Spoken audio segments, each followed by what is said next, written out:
और अब खबर सोनम रघुवंशी से जुड़ी हुई, जहां इस पूरे मामले में रोज नए खुलासे हो रहे हैं। सवालों की फेहरिस्त जैसे जैसे लंबी होती जा रही है, पूछताछ हो रही है, नए राज भी खुलते जा रहे हैं। सोनम से जुड़ी हुई एक और बड़ी जानकारी सामने आई है। अब सोनम की एक और साजिश का खुलासा हुआ है। दरअसल सोनम इस मर्डर को करने के बाद नेपाल भागने की फिराक में थी। बुर्का पहनकर वो वाराणसी से गोरखपुर की बस में सवार हुई, लेकिन सुपारी किलर्स और राज की गिरफ्तारी से वो टूट गई और गाजीपुर में ही उसने सरेंडर कर दिया। सोनम वाराणसी से गोरखपुर बस से जा रही थी। वहां से वो सोनौली बॉर्डर के रास्ते नेपाल भागने की तैयारी में थी। सोनम रघुवंशी सरेंडर से पहले गोरखपुर क्यों जाना चाहती थी?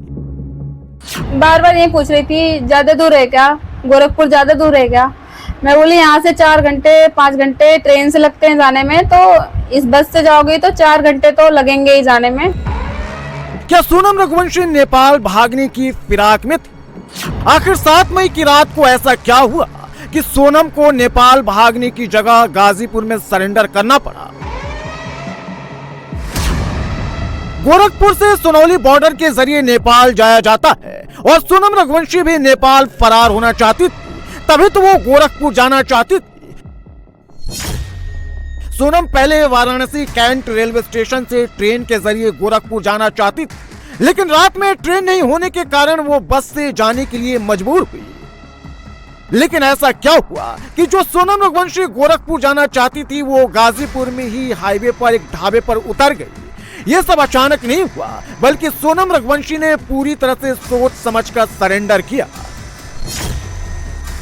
सोनम रघुवंशी क्यों सरेंडर करने पर मजबूर हुई, सब बताएंगे। लेकिन उससे पहले ये जान लीजिए कि उस रात सोनम के दिमाग में क्या चल रहा था। यह उजाला यादव है और सोनम रघुवंशी ने वाराणसी कैंट रेलवे स्टेशन पर रात 10:30 बजे इन्हीं से गोरखपुर जाने वाली ट्रेन और बस के बारे में पूछा था। वहाँ पे जो स्टेशन के बाहर जो पार्किंग नहीं है, इधर एक फर्स्ट नंबर पे, वहीं पे मिली थी, वो पानी वाली दुकान पे। तो क्या बातचीत हुई आपसे? वो पूछी कि एक औरत से पूछी, तो बोली भैया मेरे को नहीं पता इधर के बारे में। तो वो चली गई, तो उन्होंने मेरे से बात की कि क्या पूछी आपसे? आपको कहाँ जाना है? तो मैं बोली कि अरे मेरे को तो इधर ही आगे जाना है। क्यों? तो कह रही हैं कि इधर गोरखपुर वाली बस मिलेगी क्या? तो मैं बोली हाँ, आप स्टेशन पे हो तो ट्रेन क्यों नहीं पकड़ लेती? तो कह रही हैं ट्रेन का तो कुछ पता नहीं। तो मैंने बोला अब कोई ट्रेन वहाँ पे जाएगी नहीं, 3 बजे आएगी तो जाएगी। तो बोली कि नहीं मुझे अभी जाना है। तो मैंने बोला कि ठीक है, आगे बस स्टैंड है, बस पकड़ लो। तो बस इतना ही बात हुआ। उनके साथ कुछ और लोग, 2 लोग थे।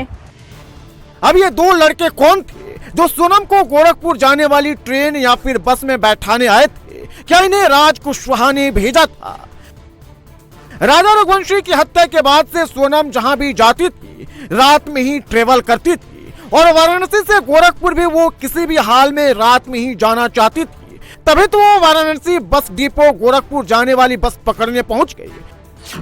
इत्तेफाक से चश्मदीद उजाला यादव भी पहले से ही उस बस में बैठी होती है। सोनम उजाला के पास जाकर बैठ जाती है, लेकिन तब तक उजाला को पता नहीं था कि ये वही लड़की है जो अपने पति राजा की हत्या कर फरार चल रही है। और उजाला पहचान भी नहीं पाती क्योंकि सोनम बुर्का पहने हुए थी। नकाब से सोनम ने अपना चेहरा ढक रखा था, लेकिन पास की सीट पर बैठे होने के कारण वो बार बार उजाला से बात कर रही थी।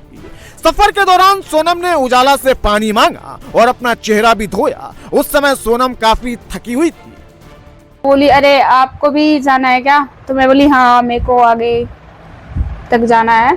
तो बोली कहाँ तक? तो मैं बोली आगे शायदपुर पड़ता है, वहीं पे उतर जाऊंगी। तो उसने मुझसे ये भी पूछा कि अरे आप तो कह रही थी गोरखपुर जाना है।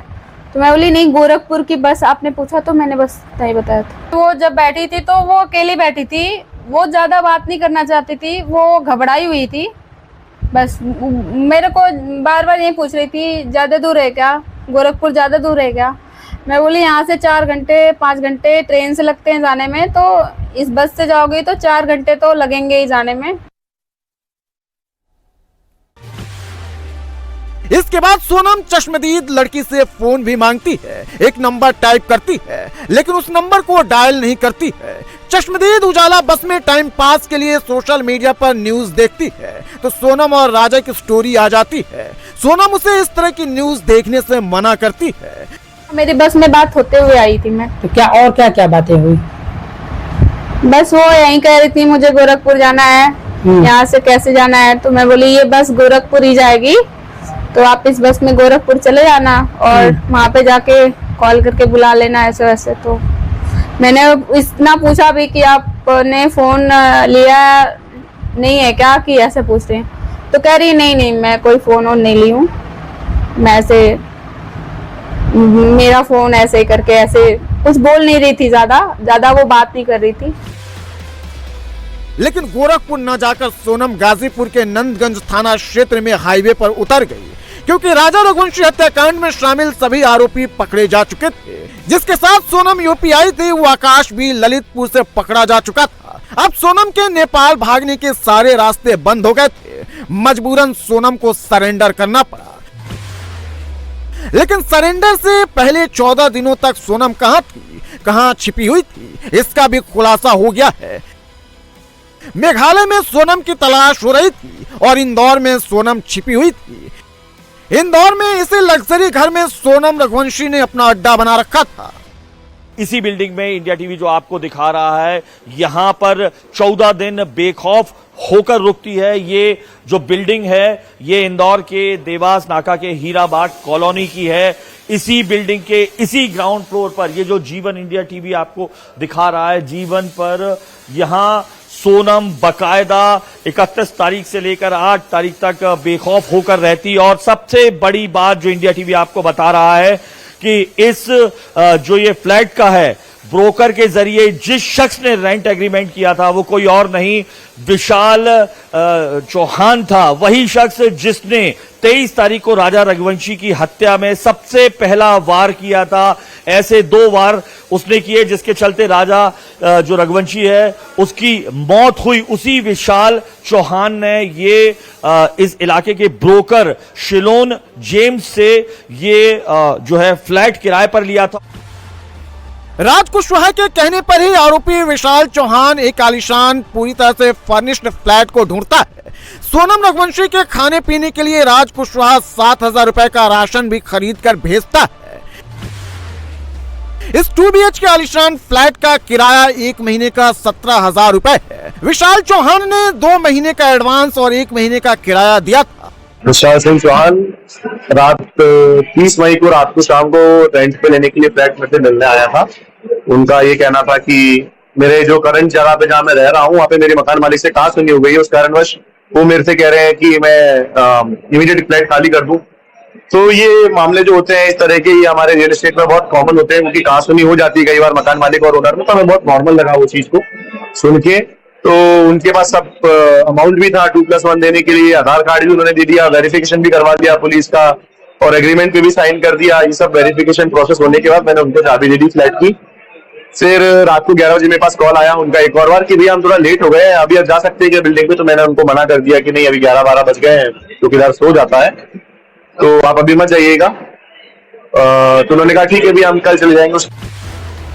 यहाँ 8 दिनों तक सोनम रही, लेकिन किसी को कानो कान इसकी भनक तक नहीं लगी, क्योंकि सोनम यहाँ पर भी बुर्का पहनकर ही रहती थी। घर से बाहर सोनम बिना बुर्का पहने नहीं निकलती थी। लेकिन मेघालय पुलिस की जांच की रफ्तार देखकर सोनम डर गई और एक नया प्लान बनाया, और वो प्लान था यूपी से गोरखपुर के रास्ते नेपाल भागने का। लेकिन 7 और 8 जून की रात पुलिस एक्शन में राजा की हत्या में शामिल सभी आरोपी पकड़े गए। सोनम की साजिश से पर्दा उठ चुका था। अब सोनम के पास कोई रास्ता नहीं बचा था, इसलिए सोनम ने सरेंडर वाला खेल खेला, लेकिन उसका यह भी प्लान फेल हो गया।